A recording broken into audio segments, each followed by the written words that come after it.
Peace be upon you. Everybody here? Okay, great.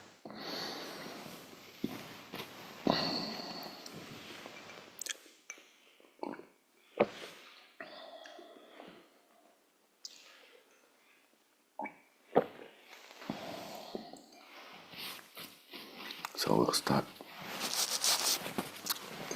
with meditation.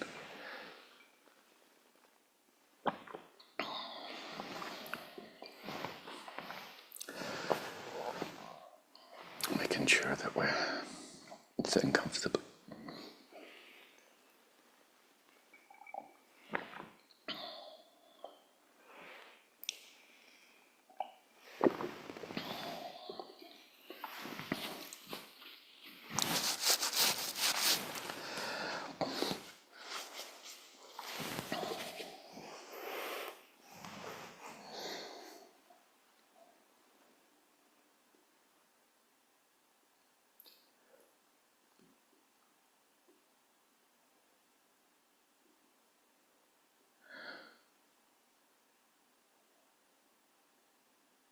We give ourselves the permission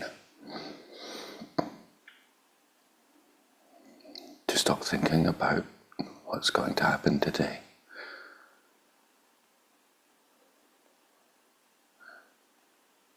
Or think about any results or any ideas.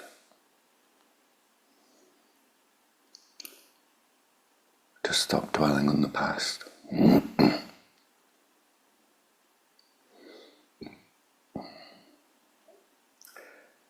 intuitive knowledge that the Buddha is here now.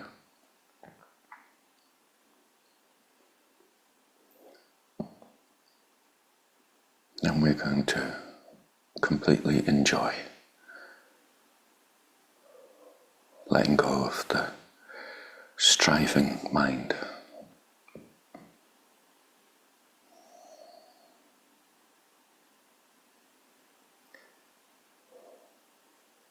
Our body is already wise. It's already just here now.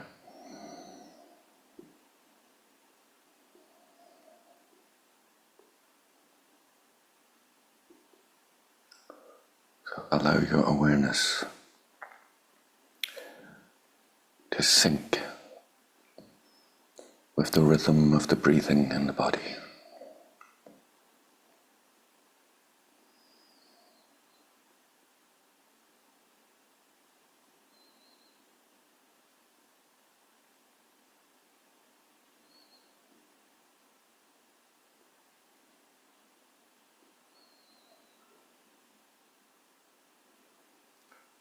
The rise and the fall of the breath, like the waves of the ocean.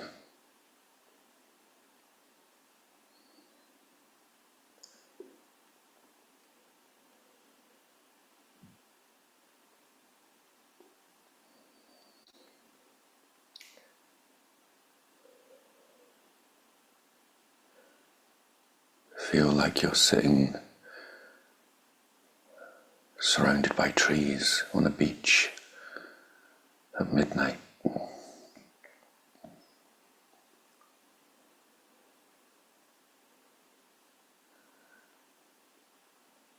Just the waves of the ocean, and everything else is completely still.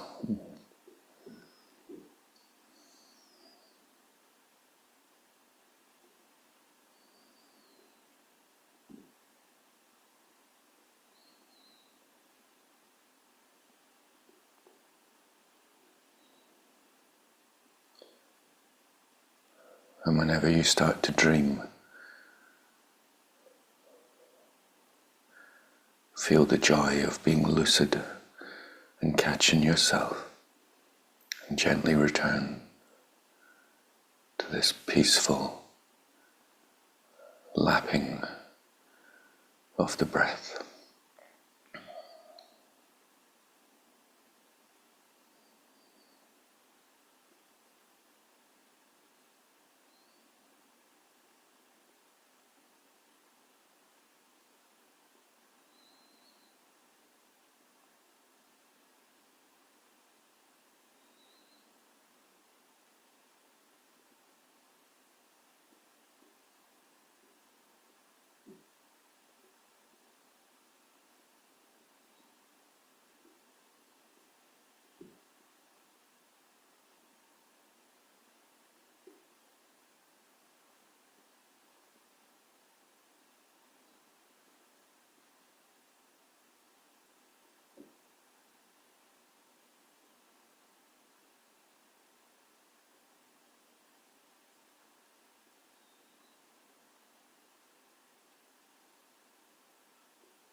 feel like the thoughts are just like a brief gust of wind.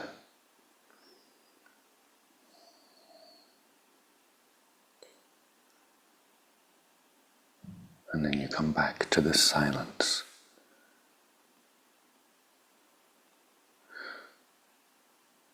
of the midnight scene, sitting on a beach, surrounded by trees.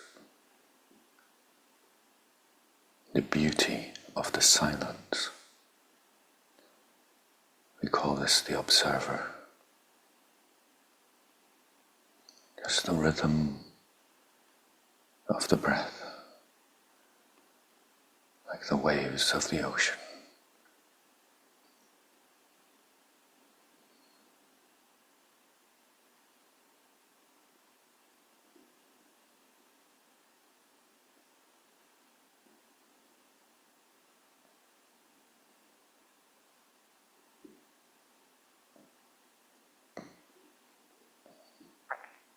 And allow this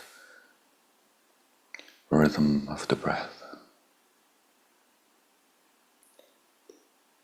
to gently open your heart.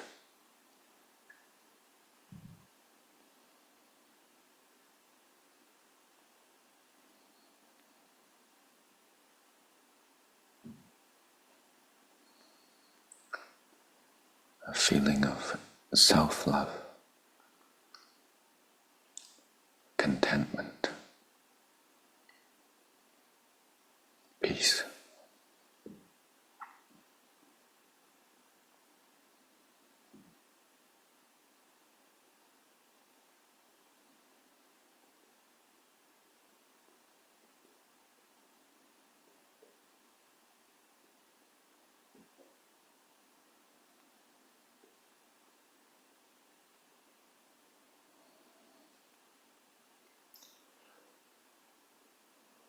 This intuitive, joyful knowledge that you've always been enough,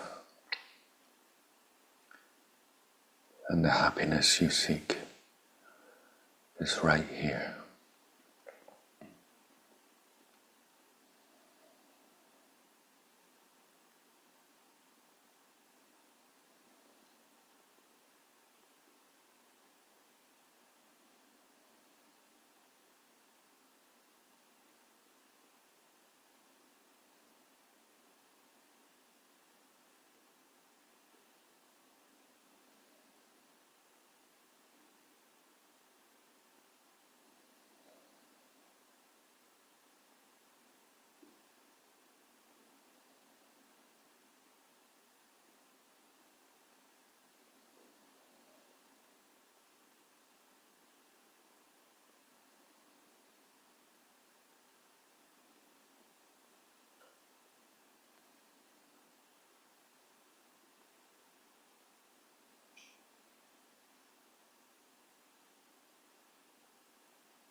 Bring to mind someone that you love.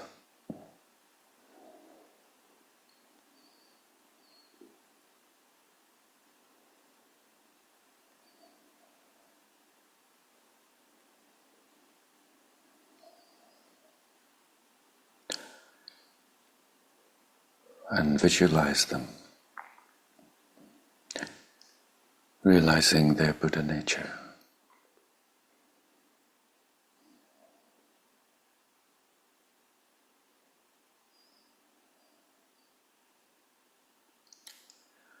That they completely disidentify with their ego structure. That they completely drop their past.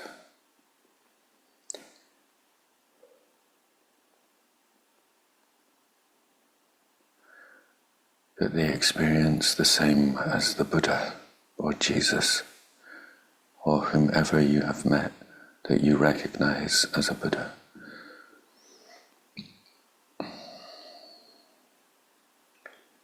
And this happens to your friend or your parent or whoever it is you're visualizing.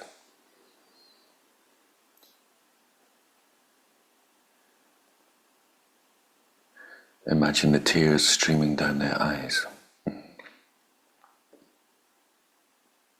that they have found God, pure joy.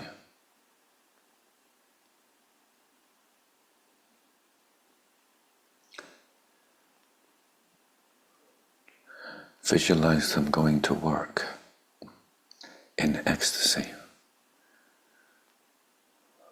Visualizing them making breakfast for their husband or wife, or for you or other friends, like a Buddha.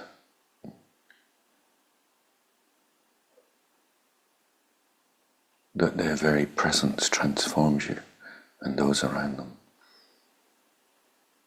with their ecstatic happiness.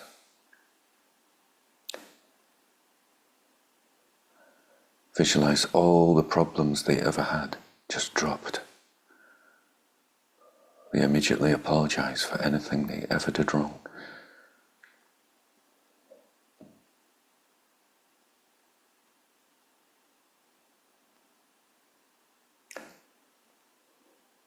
Visualize and feel this and think how wonderful this would be if this happened.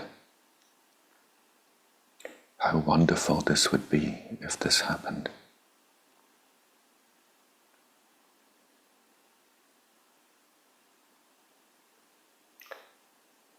Contemplate until a feeling of joy arises.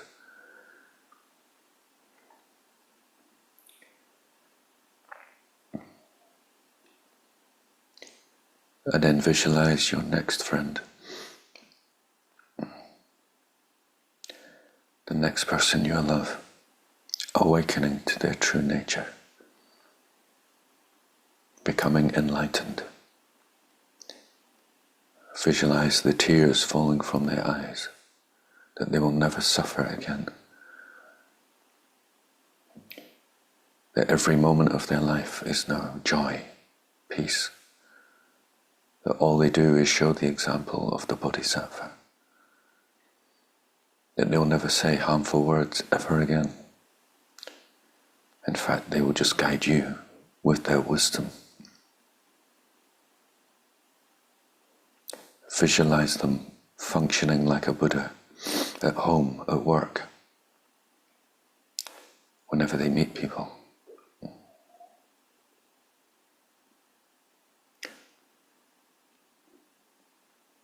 And at the end, think how wonderful this would be if this happened to all the people I know.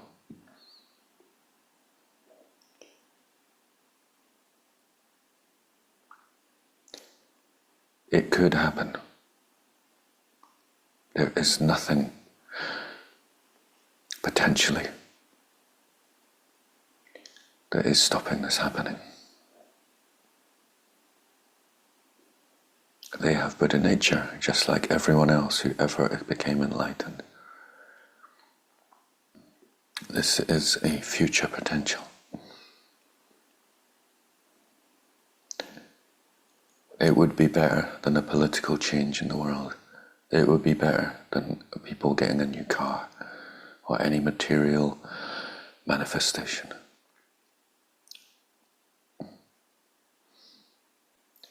Contemplate deeply, visualize deeply, imagine it really happening.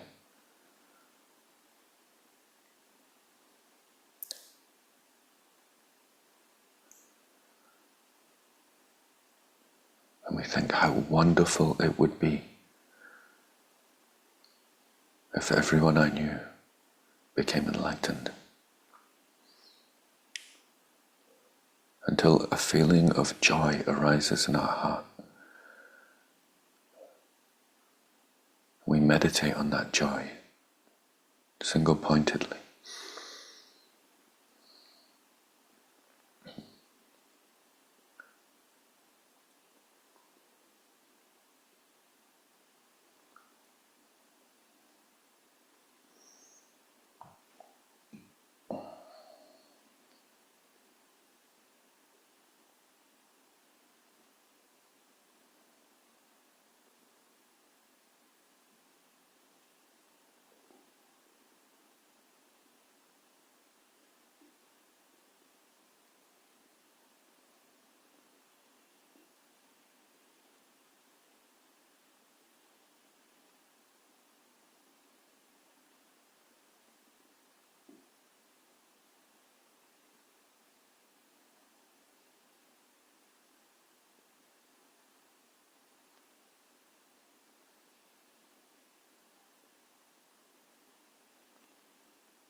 and in your own time. And as you feel it, just start to imagine the whole of your town becoming enlightened.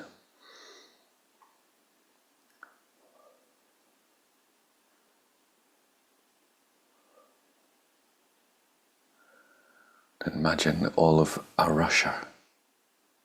Imagine Putin awakening, and all of Russia, and all of America.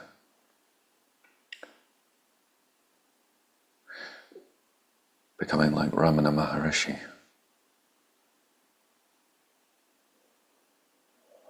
Tsongkhapa. Jesus, in their own way, in their own flowering. We think how wonderful this would be if everyone was enlightened. Till a feeling of joy arises.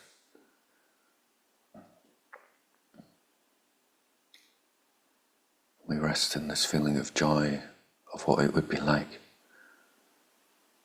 if no one could ever harm each other ever again, and everyone lived in complete joy and happiness.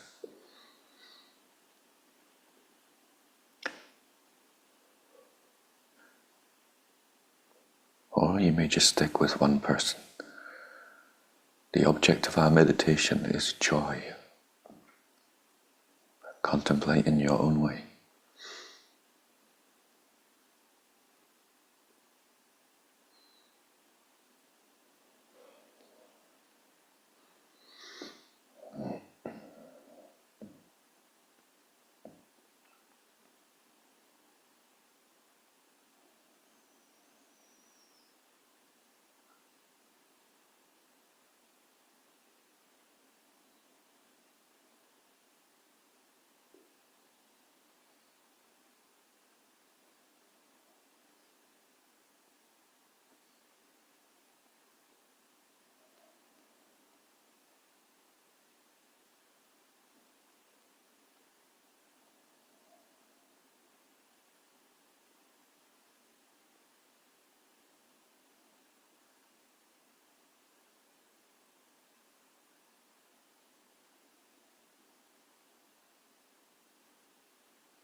Recognize again the situation people are in. Depression, anxiety, anger, destruction, confusion, war, death, disease, pain.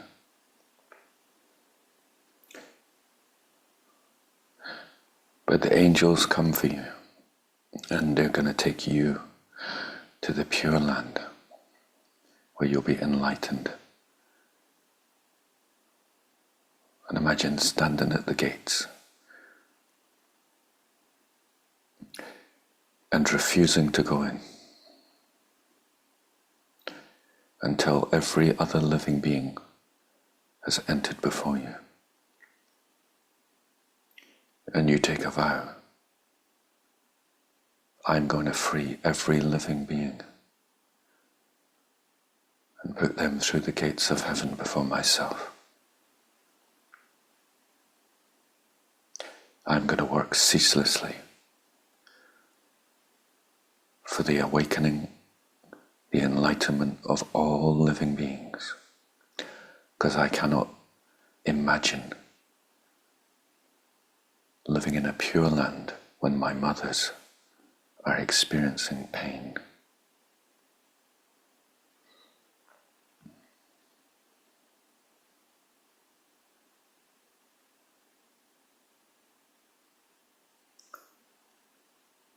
Can you imagine making that choice? Like the Buddha.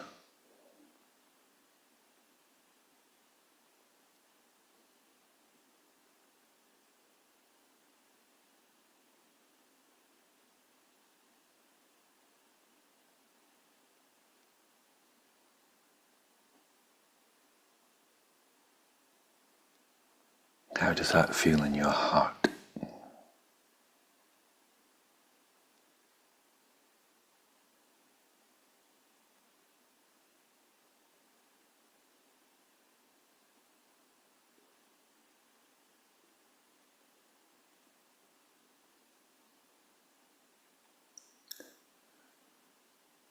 That you are here to help free all living beings from suffering.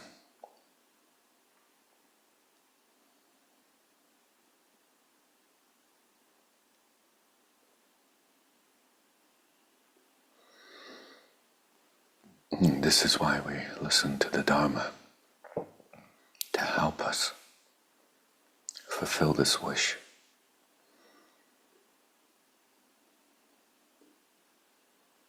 To see every living being enlightened. And then we'll become enlightened.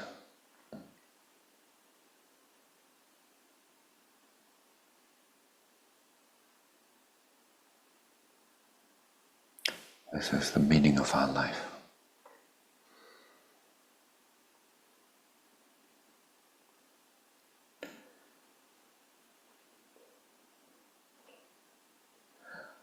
We come back to the breath.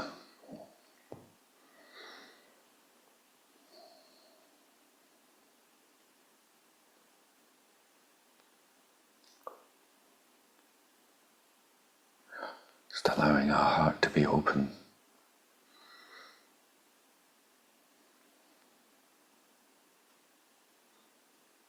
Relaxed.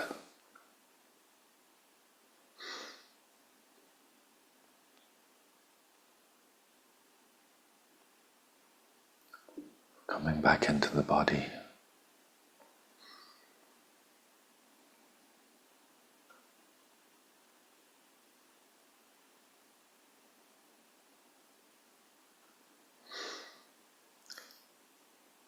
Feeling the room around us. Gently opening our eyes. And we'll just take a minute to gently stretch before we sit and listen again.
least imagine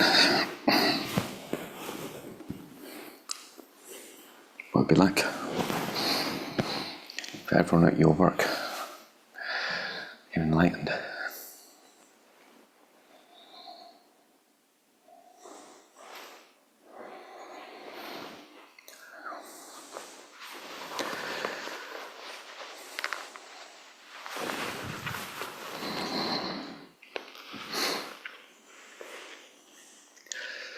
Anyone got any thoughts on meditation? Any thoughts on being a Bodhisattva?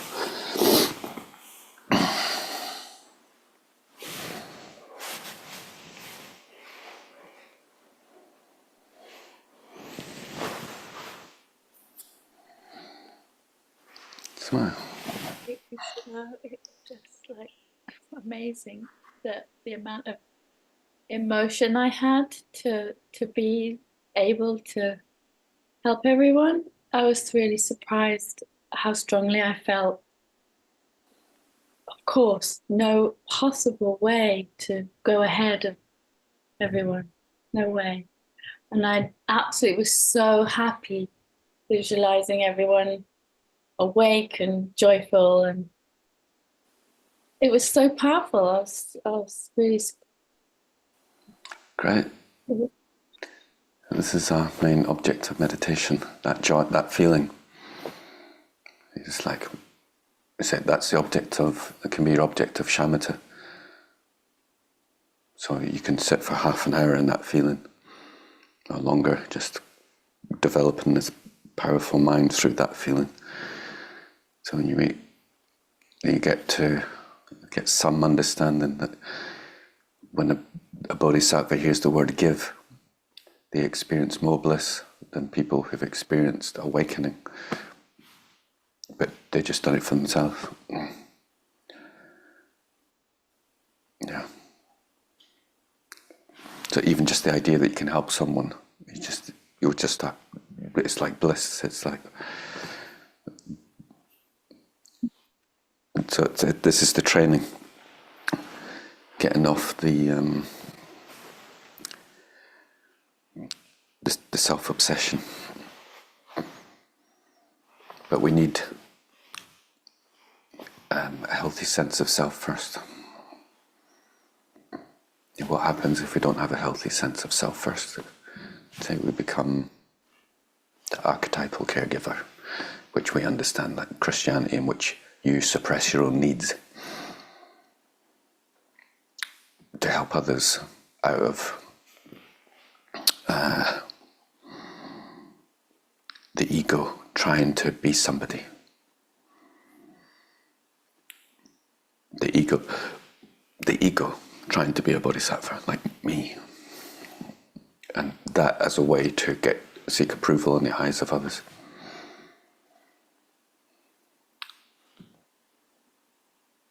Yeah.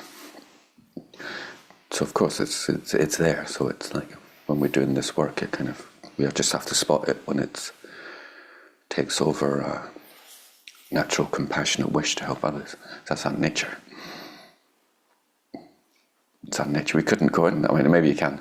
You just go through the gates. Apes can. Yeah, no problem for an ape, I don't think. Sit and watch the world burn whilst you have a little joint or something. Put your TV program on. So this is the last class on our Bodhisattva. Our vows and commitments, which are designed to help this mind that Samaya was talking about, maintaining this mind. Such a happy mind. Such a happy mind. We forget, just like, follow your breath, then you're aware of the breathing, and that's just that quickly. It's just like, have a kid. Like Vera and Chivali, just, they're day by day go. As an observer, it's like they're 10 times happier than they were before. 10 times happier now that they have to stop thinking about themselves. That's all that's happened, is now you think about someone else. And you don't even know who they are. Can't talk to them yet. Yeah. Like, and the level of what we consider personally, you can't talk to them yet. You just have to look after them. That's all you can do. And that's the happiest stage, apart from the lack of sleep.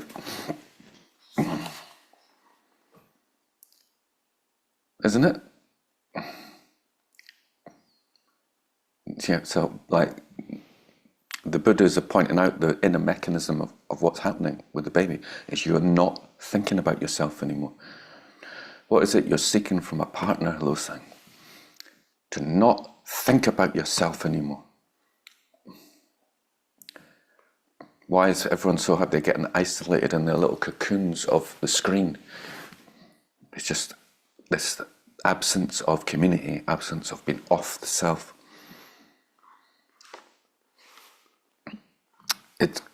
So we've been trained to think about ourselves.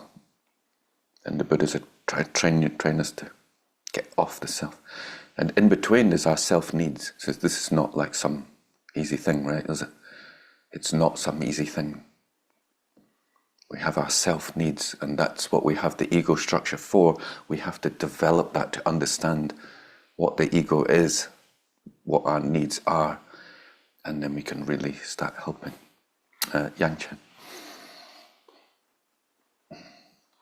Yeah, I found that when I was praying that we could all be Buddhas in love, and the initial difficulty with, and I'd be happy to be last. It was like, would you really? But then you imagine what that world would look like, and you would be in love with the love that is everything anyway. So it becomes easier to celebrate every other loving aspect that you see and that you experience, and then you can give. So it's that kind of loop. But it took a bit of self-reflection to, yeah. Yeah, great. Don't worry. Like it's impossible for it to happen. Yeah, the very wish to become enlightened for everyone else, then you'll become enlightened. Yeah, it can't not happen. But there's other ways to be. There's names for them. I should probably look them up. I think this is shepherd-like bodhicitta. But I think there's king-like bodhicitta in which you see yourself leading everyone through the gates. Yeah. So there's basically essentially three. One, you're at the head.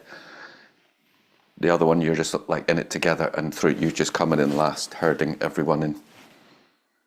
So we've got different personality types. Yeah, but each one's worth each feeling's worth playing with. And also for some, thinking about everyone can be too abstract.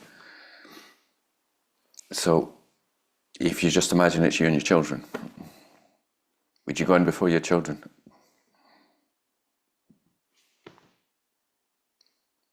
You wouldn't go in before your children.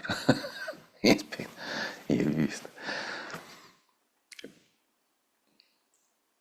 So it's like also showing us the power of our mind, our imagination. Yeah. And just so we can evoke these feelings of love. So it's not something to get wrong or right or anything like that. Yeah. You can be like, no, you might even go, no, I need to sort my own problem. I really want to sort my own problems out, and then it's indicating that that's the stage, that's the place to work on. Things like that. I think we got up to destroying places such as towns. So if who knows, you might get into politics in 10 years' time. And you might be in a position where you're part of a committee that's going to result in the destruction of a town.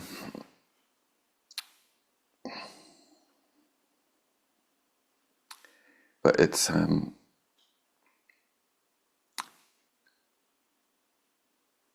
What's that? We willfully destroy a place of habitation or an environment. So it's like deciding to destroy some little bunnies' homes and stuff to make way for your tractor.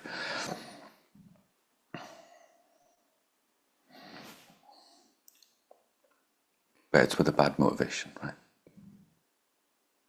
These are the key things. We had a big discussion when I lived in Bodhisattva Centre in Brighton. We had rats. It was a big argument. It's like, you're not allowed to kill, right? And so half the people, you're not allowed to kill, and half the people, like, we have to get rid of them for our health. And if we don't get rid of them, the council will come around and kill them.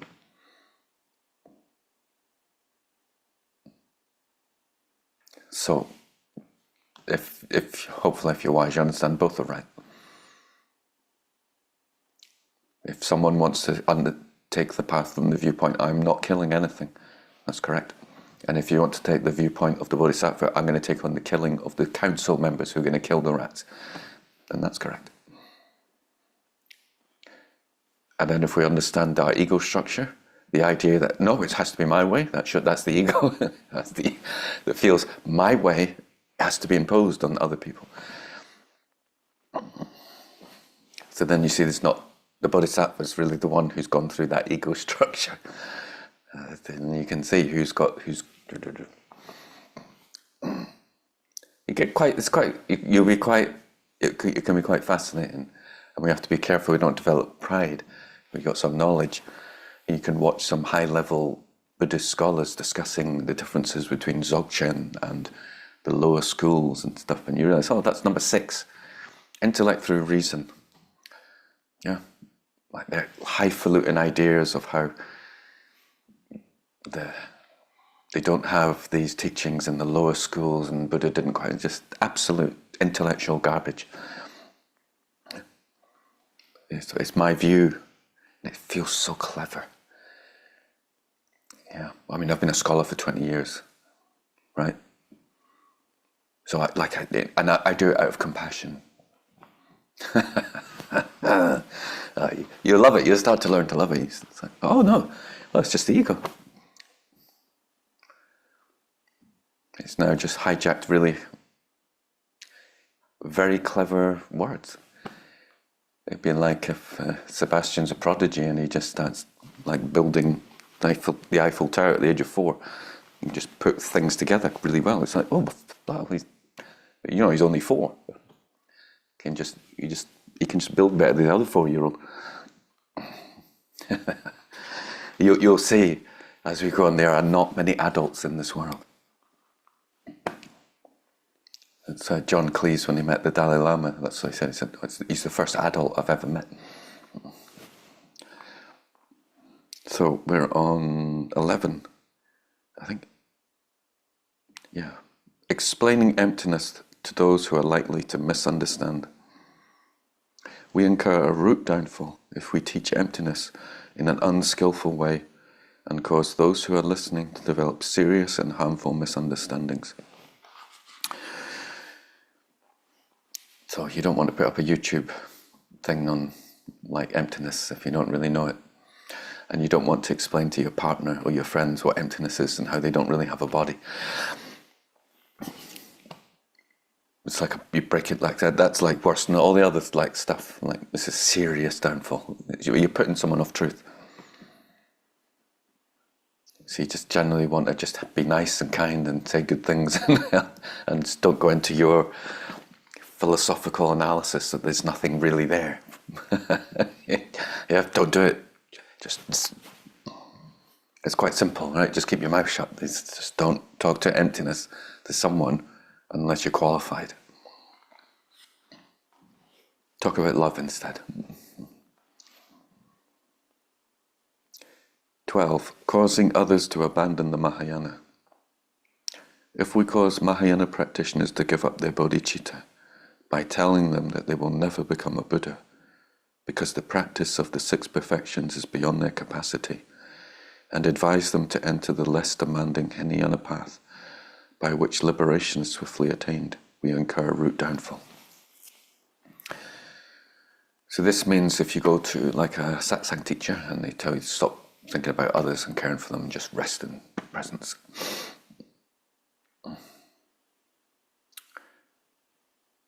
If you've got the Bodhisattva vow. I mean, I've seen satsang teachers do that. But they haven't taken the vow, so this is if your commitment is to free every living being from suffering. My teacher, when I was at Manjushri Center, my teacher said he was there when Ajahn Chah was there. It's a very, very beautiful Thai monk. You've probably seen him. It's like, I don't know if I put a picture up with him and Geshe with roses together.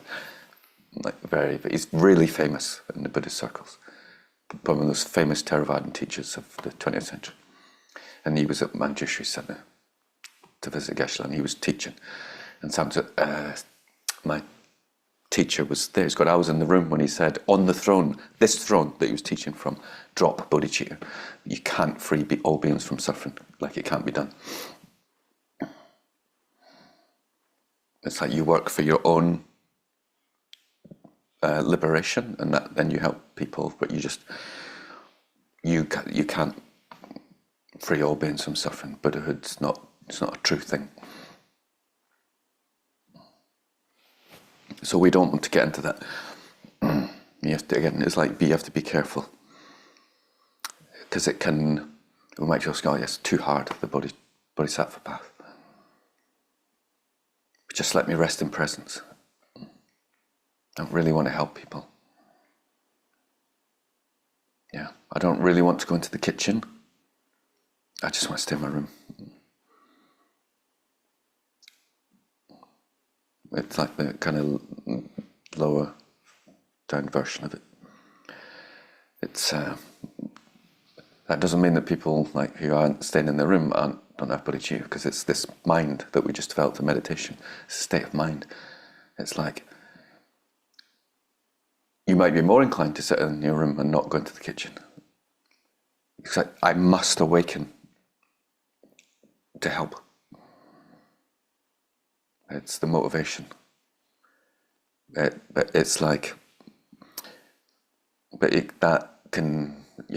to be careful with that, because that can easily just slip into you just start, even though you may start with that, you just get absorbed into your own. Then people annoy you because they make noise. Yeah. And no, I have to go and speak to people. Then people become just an obstacle. So we, on our path, have a balance. Yeah, we're balancing the two truths. We have relative bodhicitta and ultimate bodhicitta. Ultimate bodhicitta is the emptiness of your mind. Relative bodhicitta is going out and doing this stuff, helping people, healing people, saying nice things, doing good things. So it's a very important part of the path, is community, helping. And we're constantly to balance these things up. So these two go together, right? Explaining emptiness wrong and telling people to drop love. It's like confusing people about emptiness and confusing people about love. But bodhicitta seems hard. And it is harder to drop self-cherishing. Because you can sit and meditate on emptiness with selfish motivations. I just want to be free from suffering.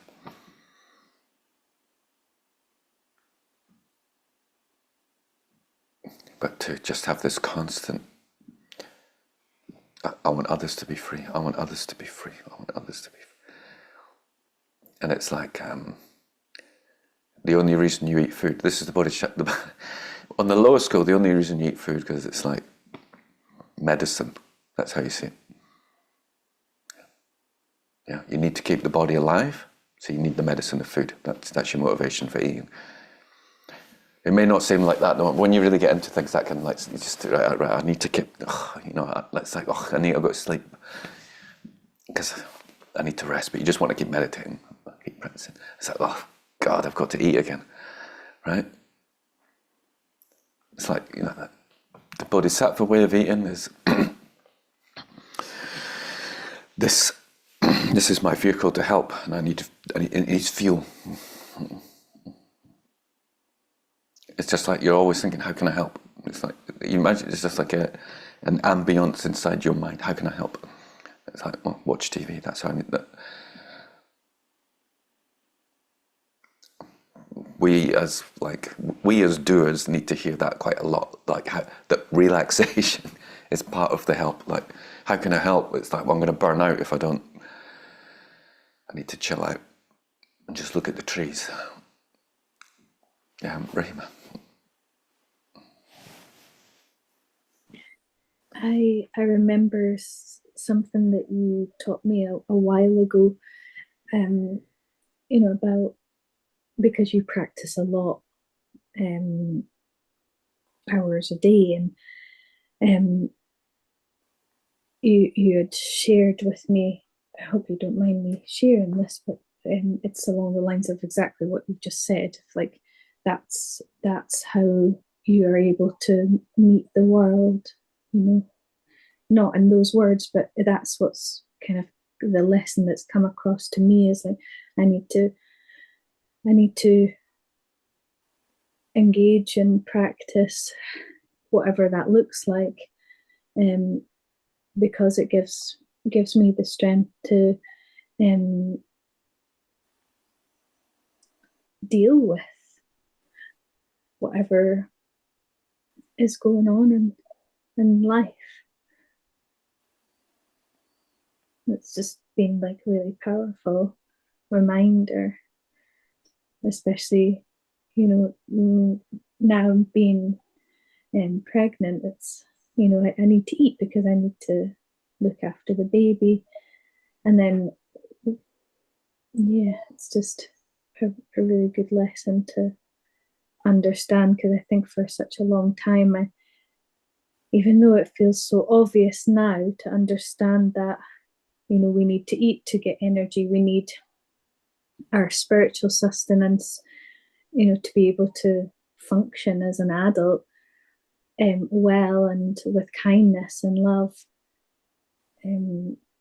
It didn't really occur to me until being with you and seeing like the direct results of all this time that you put into practice, and then how you're able to engage with the world so gracefully.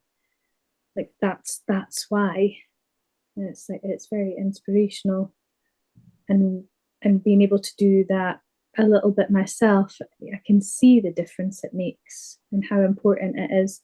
Because when I don't, I have a difficult time. Like, it's like trudging through mud,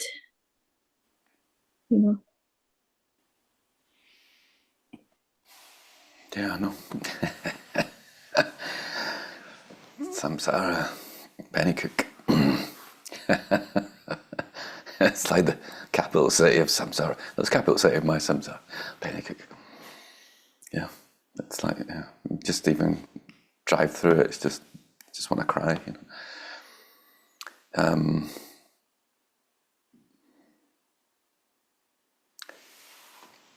These are incredible teachings, incredible states of mind.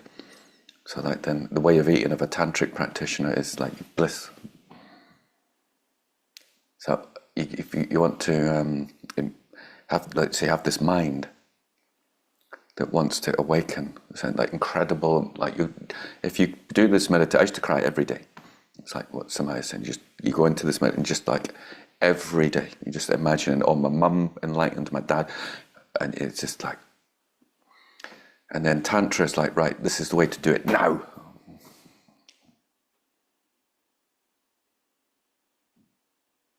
Yeah. It's like, well, how do I become enlightened? You develop great bliss. And you imagine you're enlightened now. And that's why you're engaging in the imagination that you're faultless. So this is the Tantra that comes from authentic masters. You're not just banging chicks and experiencing pleasure for the ego. that then they say then Tantra becomes Tantric Vajra hell. It encapsulates your ego in your pleasure principle. That's why it's like you want to make sure that you've got good motivation before you start practicing Tantra. And it's generally done in secret. Yeah, no one can see you, right? We understand. You can't see someone else. Inside, you're a Buddha. But when they meet you, in my last class, my Lama explained what a Bodhisattva looks like. What does a Bodhisattva look like? And it's generally someone you have to meet over a period of time. So that's why you can't decide to have a Lama just because you meet them. What they look like, he said, is they remain steady through all the things that are happening. They just got an underlying joy to them in whatever's happening, whether there's a lockdown, whether their parents die, whether they lose their job. It's just they're steady. They meet you, you've got troubles, and they're steady. Maybe you give you a telling off, but they're just just the same. So this is what a Bodhisattva looks like. But you have to get to know them. Or maybe there's someone in your life you can recognize. They're just, whenever you've met them. So it's like at, go to a Sufi school or something, and the guy who's the main teacher there, although he's not called that because it's like the paradigm of like Muhammad. He's the same as when I met him 25 years ago. I hadn't seen him for a few years, and it's just the same. Bit more deep. So Bodhisattva's like a rock. And when we're on the path, we're up and down, right? That's natural. But this is the sign we're starting to get. We're just, the moods maybe slightly fluctuate. Like the emotional side may slightly fluctuate. Inside you're the same. Now you know this when you do the meditation, right? And on presence, you're going back to the same space, aren't you? It's not like presence is it's something, it's you. And like maintaining that all the time in any situation. Like people say to me, I'll be out with someone the other day saying, I've been doing this, I've been practicing meditation for 2 hours and doing this, and then I go to work and I lose it. And so, why aren't you meditating now? What's stopping you? Like we're talking about in class, meditation in this sense is just a placebo. It's something you think you need to do to find your presence. But what's stopping you find your presence now? It's not like it's gone somewhere. And so this is the Bodhisattva, right? That thread is there all the time, and you can sense it. And that's what we can want to get to. And because that presence is what gives you the power to help people. Because whatever you get's an illusion, right? In the emptiness, it's like someone gives you a Rolls Royce or a Mini, it's just a toy that's a bit bigger. How quickly do you stop noticing the aesthetics of your vehicle? It's just my car. You don't even barely notice, right? But when you first get it, it's like, then there's like the feelings of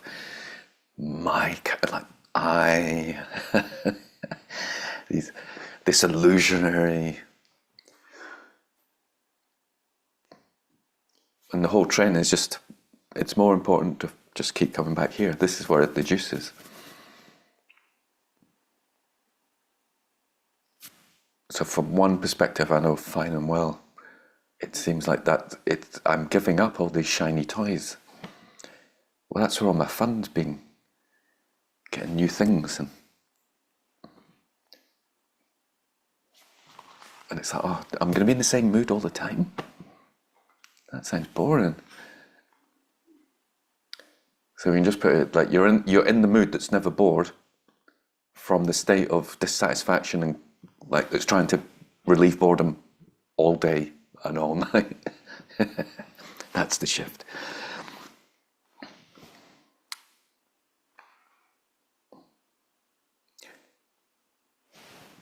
So in principle, love is king.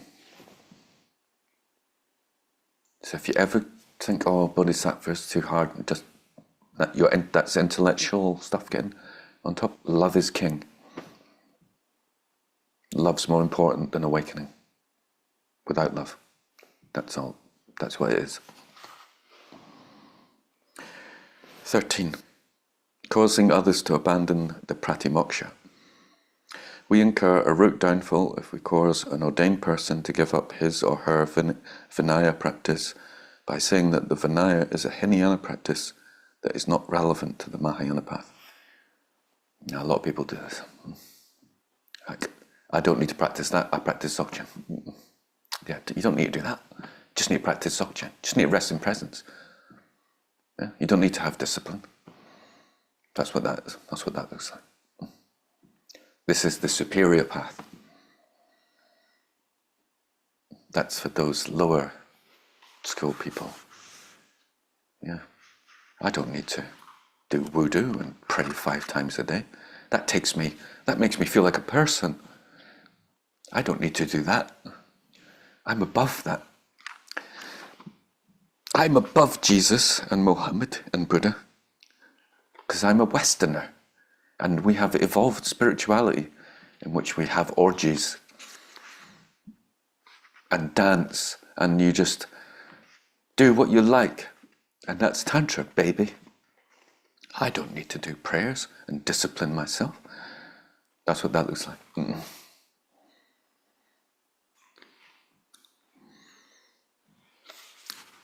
So I advise you to be careful with that sort of stuff, because that's kind of... We may need to, if we've been too tight with ourselves, misinterpreting what it means to be disciplined, we may need to go and play. But again, it's got nothing to do with the actions. You can go to it like we dance, right? The motivation is that we're enlightened. And it's for joy. So when you're, so what you're doing when you're dancing, you can, when you're dancing, you want to be actually doing, you imagine that everyone else is dancing. We're dancing our liberation. It's like you imagine little children dancing with you and just, we're free. Imagine the children in Africa. God has just come down and awakened them from all their suffering of hunger. And now you're dancing together in heaven. And you see your bodhicitta is just gone crazy. Like your love when we're doing a dance. Or you just imagine you're just all Vajrayogini and it's done. That like samsara is done. This is what we're thinking. Try it if you haven't been doing it, because it's really, really great. And or just whenever you have happiness coming from your dance, you just imagine giving it to everyone in the universe. Or then that feeling of love comes and you think, just imagine the source of love itself, God. And just imagine you're dancing with Rumi.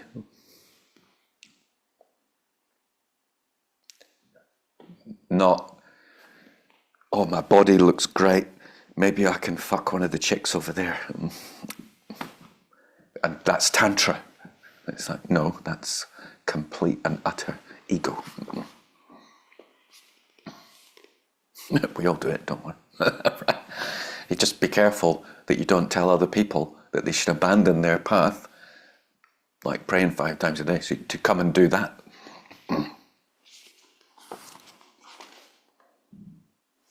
14.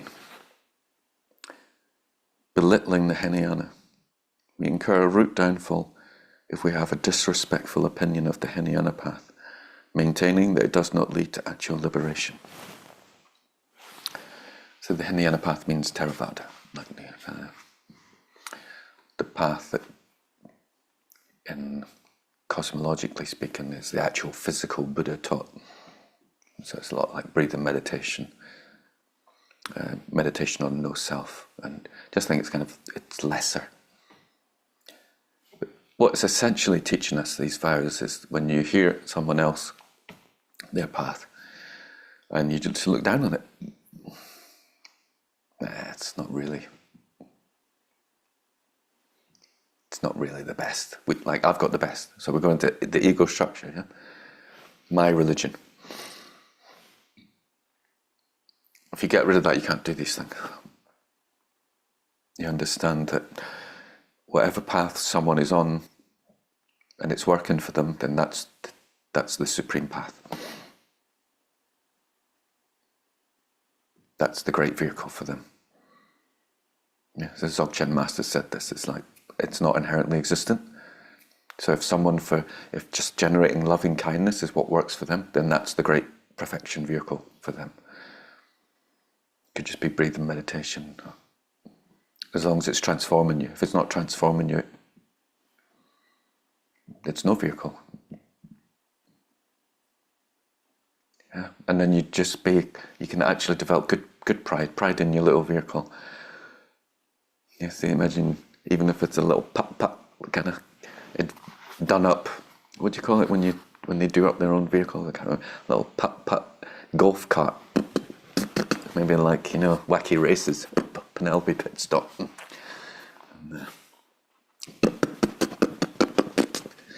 And then you have people at the sidelines laughing at you. That's will never get there. They'll never get there.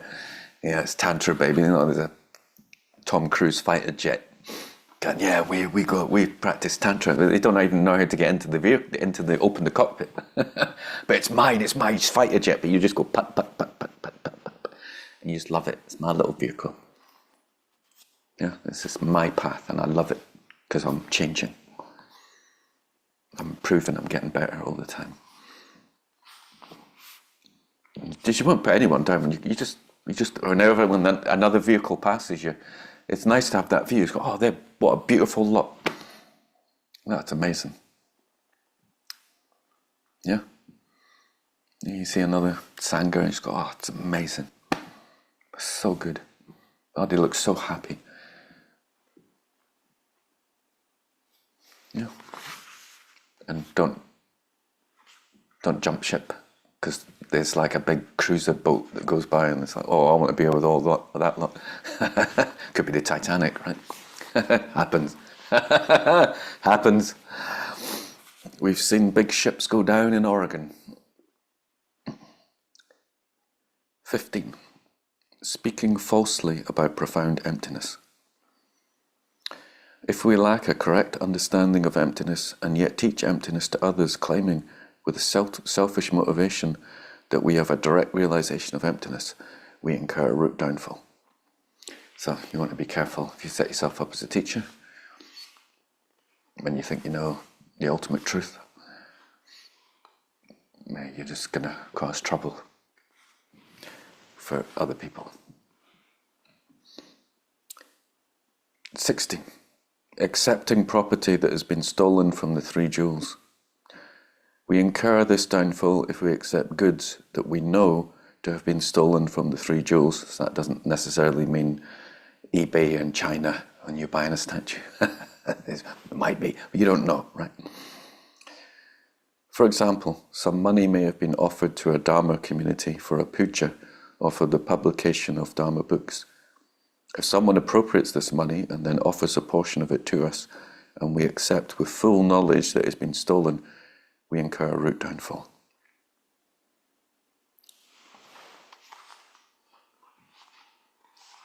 Yeah, pretty self-explanatory.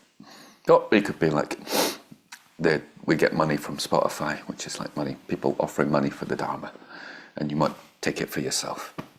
It's my music. Me. Mine. I made it. Then you're kind of moving into this territory. Right? And then we do for the Dharma, you just want to give freely. Yeah. Much as we can. Then we try and if you can't do it now, but because we're not necessarily imputing Dharma Center where we live. But if we do get a Dharma Center and you impute Dharma Center, and you just take a biscuit, and it's like you're stealing from the three jewels. You're stealing from the three jewels. It's like but it depends on your motivation. So it's great. We had a little retreat the other while. I think it was the Tara retreat, and had some interesting humanoid, seemed like a human, arrive at the center, and they took the offering from the shrine and drank it. That's Tantra. If you're practicing Tantra, that's what you, because the offerings are there for the Buddha, and you're a Buddha, so down it goes. If you're not a Buddha, then you're stealing from the three jewels. So it all depends on your mind. You can't tell from the outside. From the outside, you may be in charge of discipline. If we actually have a community and someone has to be in charge of discipline, you might say you can't do that. But you can still relate to them that they might be a Buddha. So you're not getting angry with them, but you have to lay down the rules that are conventionally, we've just made it up like a play, right? Well, this is the rules of the play. But if you're relating to it as inherently existent rules, then you're in trouble. Right? So it's this great dance of 17. Making bad rules. Those in charge of spiritual communities incur this downfall if they make rules that unnecessarily interfere with pure Dharma practice. For example, by organizing the community in such a way that business activities take precedence over the practice of meditation. So, this is like, you watched the Andrew Cohen thing yet? Making. Business takes over. The land. Getting the land. Getting the money in. Getting the people working. That takes precedence over someone's practice. No, you sacrifice. Because a Bodhisattva will work for the community. It's so easy to blackmail people on the spiritual path. It's so easy. Oh, you should be thinking of others. If anyone says that to you, just be more selfish. Anyone ever tries to blackmail you with your path, tries to tell you what your spiritual life should be, do the opposite. Really. Apart from, don't kill, right?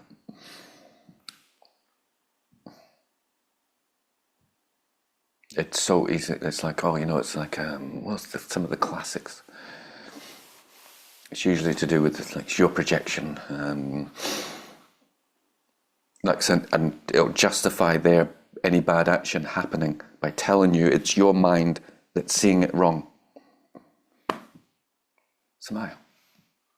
It just reminds me really strongly of the woman who anoints Jesus' feet with the expensive oil, and Judas is like, "What are you doing? You could have been sold for the poor." And he's like, "No, this is the correct action." So it's exactly parallel.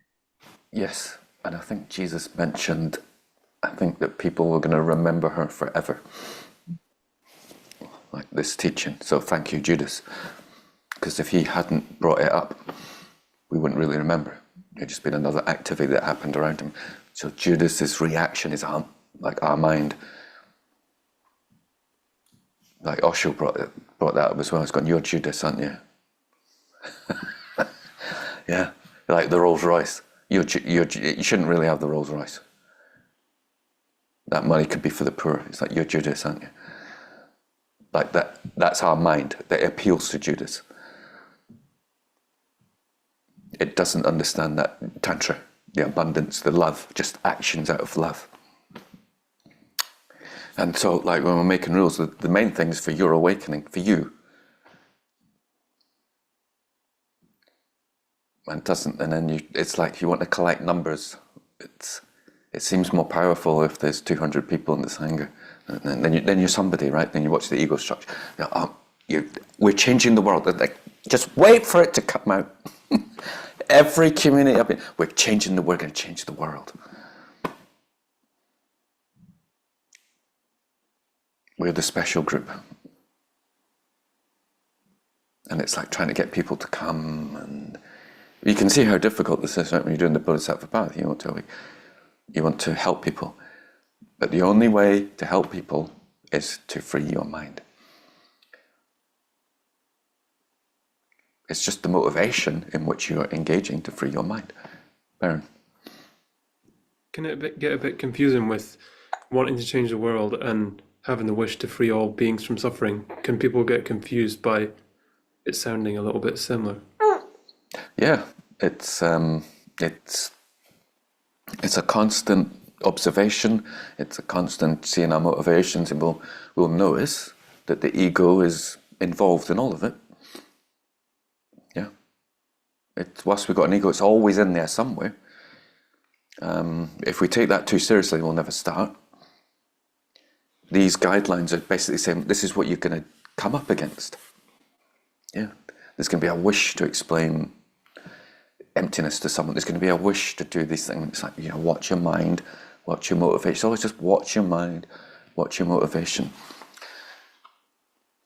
Yes, it would never move if we thought we could do this immediately. These are guidelines to help us. So it's a very important question that you make, Baron. It's like, we're going to get lost. 'Cause that's the thing about Tantra. If you're not ready for it, and if you just completely do Tantra on its own, it'll turn into self-indulgence. So you do little bits. That's why we meet twice a month with traditionally the SOG. You do a night like that. Yeah, just like eating cakes, and then it's back to being a bodhisattva. It's back to helping people, and the foundation of being a bodhisattva is your meditation practice, is working on yourself, and like this combination. This is why people used to love Jason Kappa. He's like they say he just did all three at once. So when they met him, he's just an ordinary, simple monk who spends. I mean, he is Venerable Geshe, just an emanation of him. Venerable Geshe just spend all his time practicing, just behaving like an ordinary, simple monk. His motivation is just pure love. Whenever he's just pure love, whenever he just try and help, but he would help by doing Dharma and stuff. Inside, it's just ecstasy. Like he's a Vajrayogini. Like you just see the bliss in his eyes. But his motivation is this love and kind being. And what do you do is time, sit and practice contentment. This three. That's a lifetime's art. Yeah, Baron. So it's like this is why Muhammad would practice forgiveness, say it 70 times a day. So he'd say he's asking forgiveness for even his previous state of insight, that it'll still be just this sense that it'll be contaminated. It's like we can go deeper and deeper and deeper. It's indicating for us to forever opening. Yeah. We make sure we have no shaming. We're not shaming ourselves. This is why we're going to work next term on how to develop self-esteem, to go through that ego structure and go, it's okay to want to do things. Yeah, I have to fulfill these needs of a person. I like to have a family, to have children, we talked about last night. Very, very important. And then at the same time, you're working on your spiritual motivations, which is helping others as much as we can, checking our motivation. And this is a lifetime's work. Does that make sense, Ema? Yeah.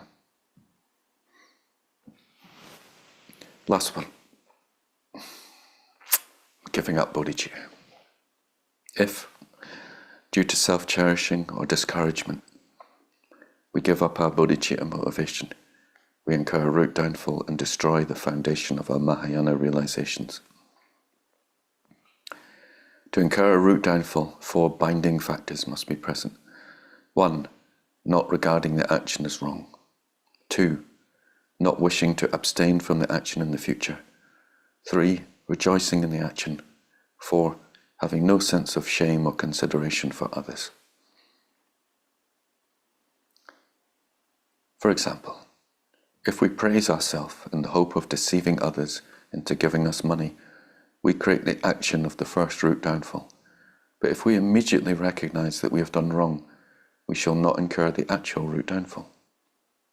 Likewise, if we immediately regret the action, feel ashamed or embarrassed by it, or develop the intention never to repeat it, we shall not incur the complete downfall. This applies to all the other root downfalls, except the 9th and 18th. We incur these downfalls. It is not necessary for the 4 binding factors to be present. Just by adopting wrong views or giving up bodhicitta, we incur a root downfall.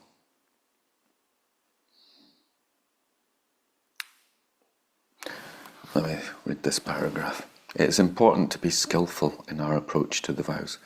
We should not have unrealistic expectations or make promises that we cannot keep. Instead, we should adopt the Bodhisattva's way of life gradually. Each of the vows can be kept on many levels. For example, if we have a vow to abandon the obstacles to developing concentration, but it is impossible to abandon all these obstacles at once. First, we should try to avoid gross distractions, and then gradually strive to abandon the subtle interferences. All the Bodhisattva vows are aspects of the practice of the 6 perfections. Until we attain enlightenment, we need continually to improve our practice of the 6 perfections, and in this way, gradually deepen the level at which we're able to keep the vows. So there's kind of 2 ways of looking at our practice, or the things that we don't do. It's just a guide of things, try not to do these. And the things to do, which is the 6 perfections, giving, working on giving. You'd probably, if you're just giving, if you're a giver, you wouldn't really necessarily have to think too much about the vows. In the previous paragraph, Venerable Geshe says you have to learn them, what the Bodhisattva vows are, so you can avoid doing these things. But if you're giving all the time, you're not going to slip into any of those worries. Yeah. If you're practicing moral discipline, yeah. If you're practicing patience, you're not going to get angry at people. You're not going to say horrible things. If you're practicing joyous effort, you're going to do your meditation practice. Yeah. You're going to be glad to help people. You're going to love it. It gets like you get antsy if you can't help someone. I want to help someone. I just want to, Unless you're a 2, and then you have to try and stop that tendency. Otherwise, it'd be a pain in the ass. It's like, it's like shake your leg, get them off your leg. Just it's okay. I can walk to the toilet on my own. It's like, you know what I mean? I don't need you to hold the glass for me as I have a glass of water. You know what I mean? It's like, let me help. Let me wipe the sweat off your brow. It's like.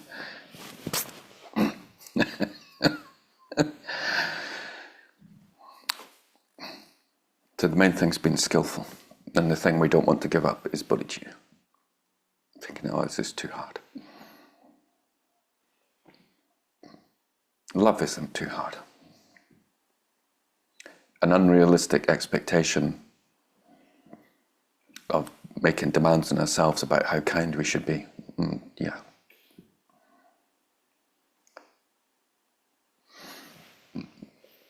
So you're never giving it up if you believe in love. That just means you just love one person. Your partner, your mum, your child. I'm never giving that up. That's more valuable to me than my own awakening.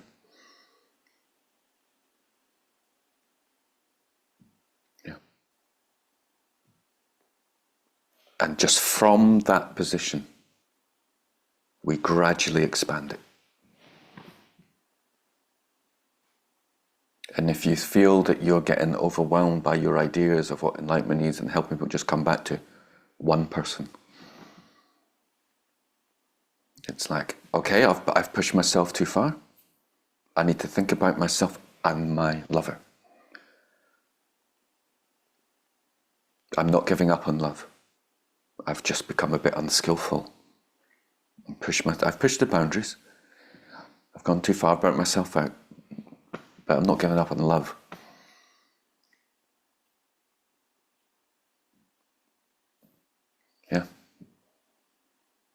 go, right, no one else matters. I don't really care about my partner. We'll see. Don't really care if they're there or not. Not like that. Just one person, that's it, isn't it? Right? Just love, and we're just building from what we have. We're not trying to grasp after things that we don't have. We're expanding what we have. This is a good way of looking at our spiritual path, always. What can I bring to the table? Because you bring something. Because you matter. Yeah. Like a real Bodhisattva is like, this is still relative bodhicitta, as in there's still a person doing it. The real bodhicitta is there's no one there. It's just pure presence. What are you bringing to the table? God. That's what you're bringing to the table.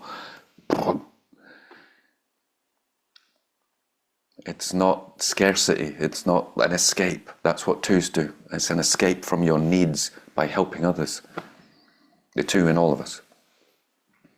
That energy, escaping from your own needs by helping others, and the ego hijacking it by saying, now I'm being spiritual. It's called spiritual bypassing, right? And it's like, oh, I don't have needs like that. I'm spiritual. I can help people all the time. No, you can't. It's like my own needs don't count. Yeah, I don't really have those emotions of feeling sad. Yeah, or feeling down. I help people. This is the pride of the two in all of us. Yeah. Especially when we get on the spiritual path, just to show you're just a bit crap, like everybody else, right? Every now and again. Yeah, you need help. Yeah, let someone in. Yeah, we have to watch for that. The spiritual bypass, the ego hijacking the idealized version of a bodhisattva. So hopefully, if we understand that it's always about what we have, it's where we're moving from, then that help ground us in. We hear it many times that unless you're enlightened, you can't help anyone else, right? Unless you've got the realizations, you can't. Unless you're happy, you can't give happiness to someone else. It's not entirely true. If we understand that real happiness comes from being with others, it's an interdependence. Yeah, you can't really be happy if you just go off on your own and don't communicate with anyone ever again. But we understand that we are part of that interdependence. That's the point, isn't it? We often neglect our side of the interdependence. And so this is not easy. But it is natural. And when we do get it, it fits like a glove. It's effortless. This is the joyful path. We were talking about last night. When you meet a friend and it's just effortless, that's bodhicitta. I want you to connect to the sense of when things are effortless and joyful, that's it. And when things are not, they're clunky. There's two tendencies that kind of generally happen. One, we think it shouldn't be clunky because we think we should get on with everyone because we think that's what a bodhisattva does. And what's the other one? Can't remember. That's a big one in itself. As we idealize a bodhisattva gets on with everybody. And then we try and force ourselves to like someone that we don't really like. Like we don't have that natural flow. Instead of just kind of acknowledging, no, don't really click that well, but you can still love them. You still wish for their happiness. But they're not operating on the personal level, which is more like the karmic plane, the relative plane. On the ultimate plane, you're one. Does anyone, I mean, I'm sure you're relating to what I'm saying. We idealize what it means to be a bodhisattva, instead of it like flowing as a natural occurrence. So if we're idealizing what it means to a bodhisattva, we project what helper means.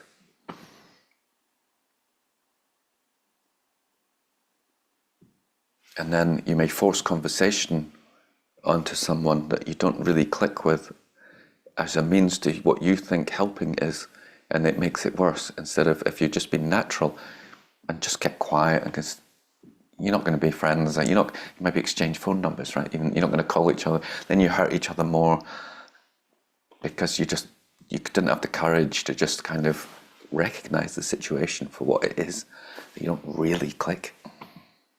And then that's a bodhisattva. If you can do that, you be truthful to the moment. So it's never like you can't like fix it down, right? And we are going to idealize things. So it's like, it's okay. Don't beat yourself up. Don't shame yourself we want to have this spirit of a scientist. Oh, let's see what happens. Oh, that was me overextending myself. That was interesting. Yeah. We have to get things wrong. We have to get things wrong, right? To kind of figure out how to get it right. So then when we get it wrong, then we know we can sense, oh, I'm going in that direction. Oh, I'm giving my power away. Yeah. Oh, I'm just calling it bodhicitta, but I'm actually too afraid to say what I want to say. Are you with me? Yeah. And so does anybody have any questions or anything? We've completed the Bodhisattva vows and commitments.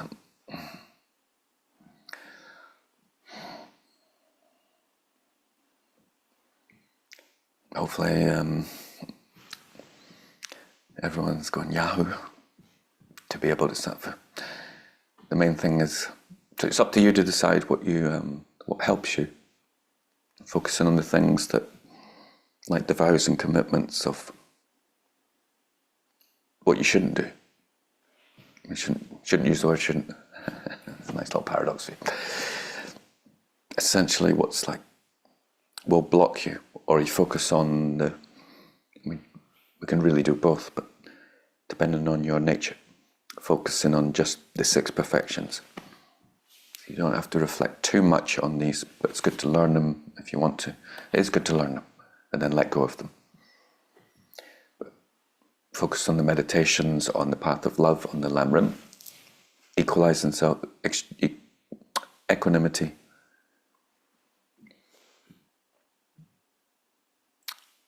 equalizing self and others, wishing others to be happy, developing compassion, wishing others to be free from suffering, developing joy, wishing others to enter heaven, basically. And then bodhicitta, the wish to become enlightened to benefit all beings. And then taking, giving. So if you do that meditation that we did, you feel this tremendous joy, then imagine you take the suffering of your child into you. And you imagine the person you love, or whatever it is, becoming. Imagine the cancer leaving their body. Yeah? Imagine them, they're sitting there like, they can't breathe properly. They got this cancer in their lungs, and imagine it just disappears. And then you imagine them sitting up going to their wife, it's the cancer's, the doctor's coming, it's gone, the cancer's gone, you're absolutely fine. Not only that, but because that happens, they awaken and become enlightened. And you imagine that you just take that suffering into your pure presence, so it dissolves. And that when you meditate on the feeling of that person being free from their suffering,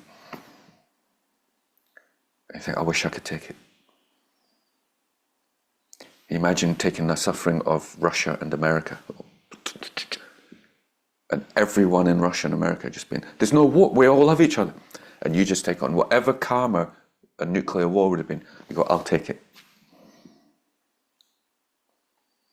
And then you breathe out pure light. So you imagine that they get whatever they want. So like all the people in Russia get like brand new cars, yeah, beautiful food systems, and you just imagine it up. But then it's like uncontaminated, like they're in heaven. And you think, may all these beings be happy. And they think there's only one way. I'm imagining, and it's like beautiful. There's only one way this can actually happen. If I awaken, then I'll be able to help all living beings.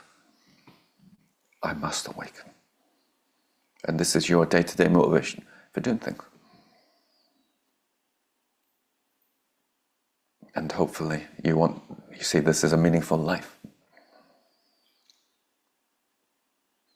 And of course, the way to have universal love and compassion is you attend to whoever's in your presence. They're just representing everyone else. Yeah, it's not like you're not going to meet everyone in the world, are you? Only God does that. That's when you dissolve into God. Then you're working with the force that is doing that now. And any sense of the personal thing that's interfering with that force is dissolved. That's ultimate bodhicitta. Relative bodhicitta is you're still here. But everything you're doing is aligning to help you align with that and to live with this love. So if you ever get confused again, just go back to love. That feeling of love. That includes yourself. Yeah, baby. That's where it starts. It's like, you've got to remember the words of Jesus. Love your neighbor like yourself. If you hate yourself, then you're going to love your neighbor like that.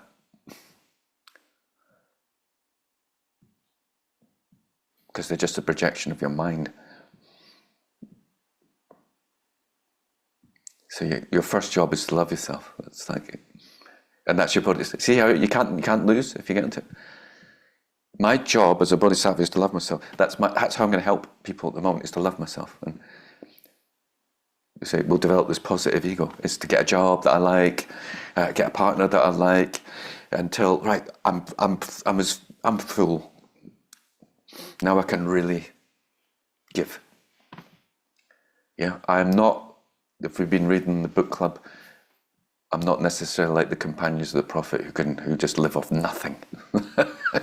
It's like a small sheet in winter and just give away all this stuff. It's like, if I did that, I'd just be miserable. I'd make everyone else miserable.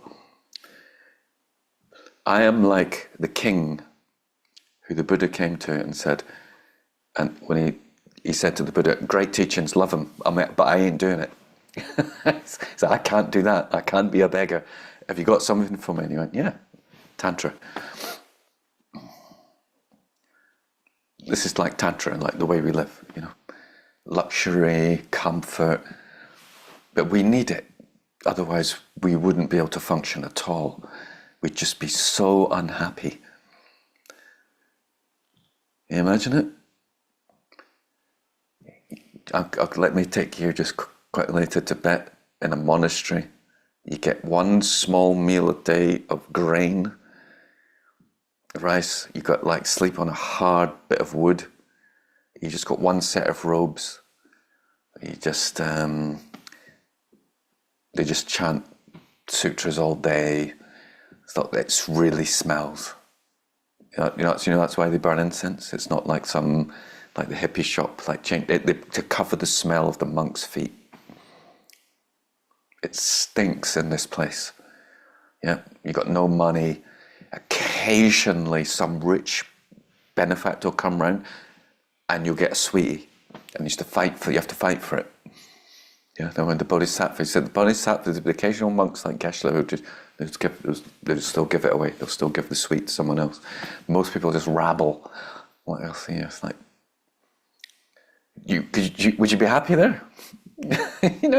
You'd be fighting for that sweetie. You get one sweetie a month. Imagine just one little sweet, one chocolate. You've just been eating gruel. So we're like the king. We need we're really comfortable, so we can just try and give away one of your 18 pairs of shoes. Yeah. So my sheikh said, go into your room. You can do this. You can maybe do it over Christmas. It's a good time to do it. Go into your room, and if there's things in there that you haven't used in 2 years, over the last 2 years, you don't need them. Give them away. If you haven't used them in 2 years, you do not need them. You don't have to do this. It's just a suggestion. If you like looking for a clear out. But still the attachment is, oh, it's mine though. And then there's like Hoarders. Have you watched Hoarders? Amy, you hoarder? No. It's great. Just can't give anything away. And it's so painful. It's so great to watch it because that's our mind. That's the me mind. Just watch Hoarders, but it's just taken a bit further. Yeah, try it. At least try it with maybe 5 things that you haven't used in 2 years and take them to the charity shop for Christmas. Try and give them away. So that's it's 1:15. So next series will be how to develop a good sense of self. Yeah. Essentially, it'll be going through that ego structure and living it. Yeah. And it's like we want to. It's something you do if you want to have children as well. You want to have you want to have pride in themselves. Yeah, pride in their work, pride in their job. Yeah, you want to get a good career that they have pride in. It doesn't necessarily mean being a doctor, right? We're not Muslims in that. You have to be either an engineer or a doctor. More important than being spiritual. Whatever their self-esteem is developing, and we encourage their self-esteem. Right? Can we try and do that in ourselves? Instead of like you're learning to play guitar, oh, I'm crap. You're drawing, oh, it's not very good, I'm not very good. You think, oh, love my work, love my life. This is what I love, my life, love my family. Yeah. And then once we've got that, then we can deconstruct it.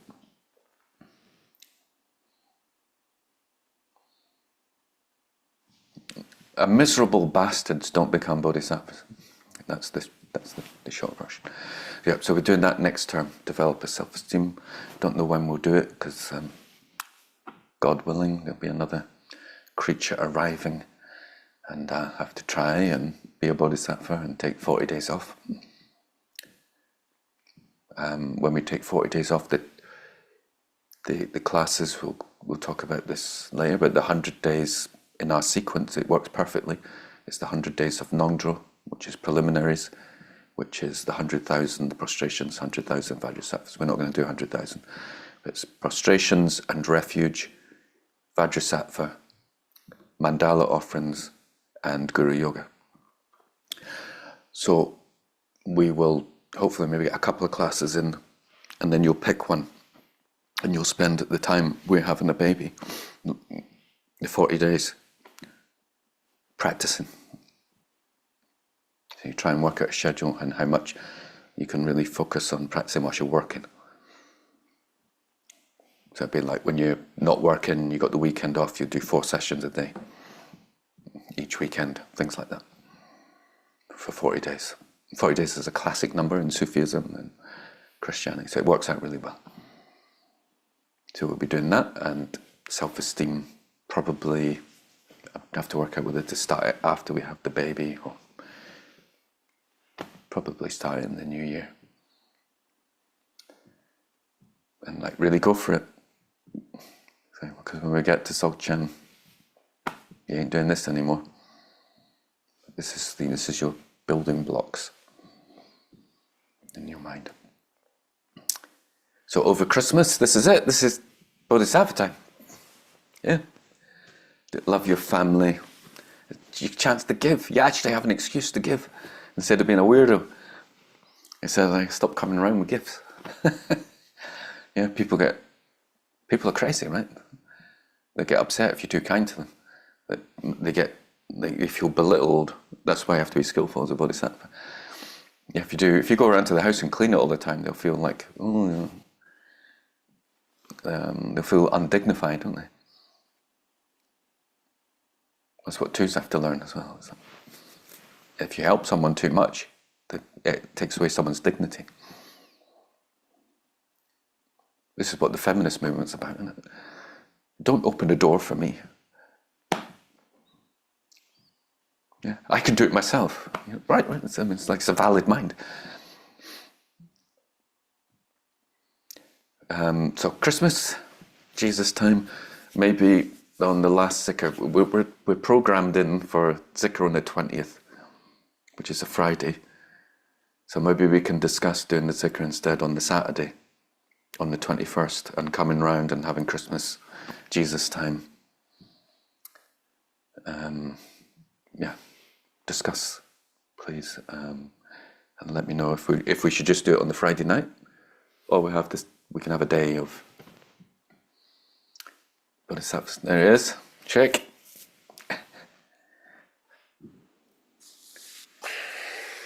All right, shake. Jesus. He'll be playing Jesus soon in the Nativity. Yeah. He wants to come and see. Well, he'll be Mary. Yeah. He's going to be self-generating as Jesus on the 24th at St. Peter's Church. Hey, baby.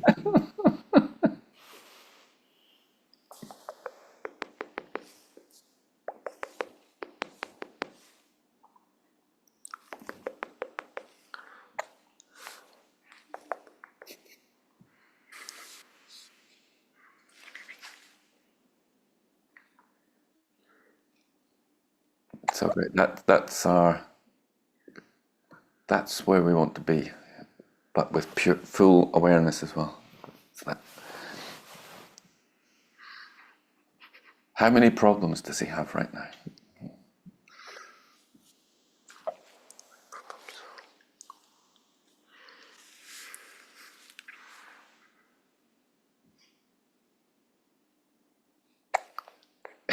Okay. Okay, so we'll finish with the dedication, and then we can enjoy our Saturday. Through my study, listening, participation in learning the ways of the Bodhisattva, may my heart awaken into unconditional love.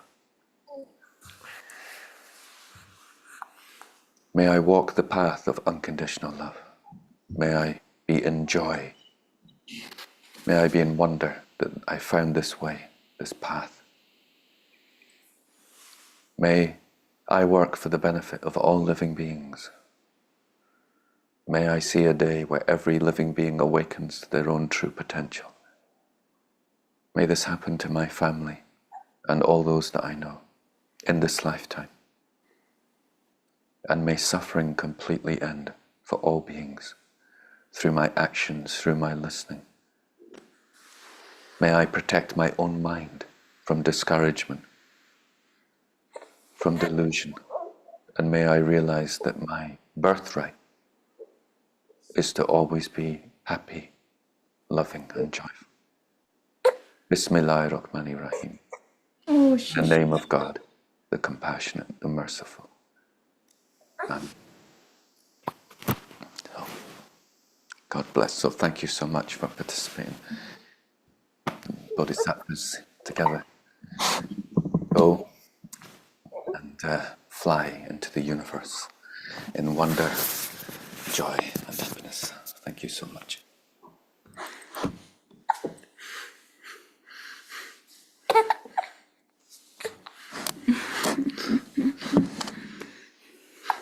Bye.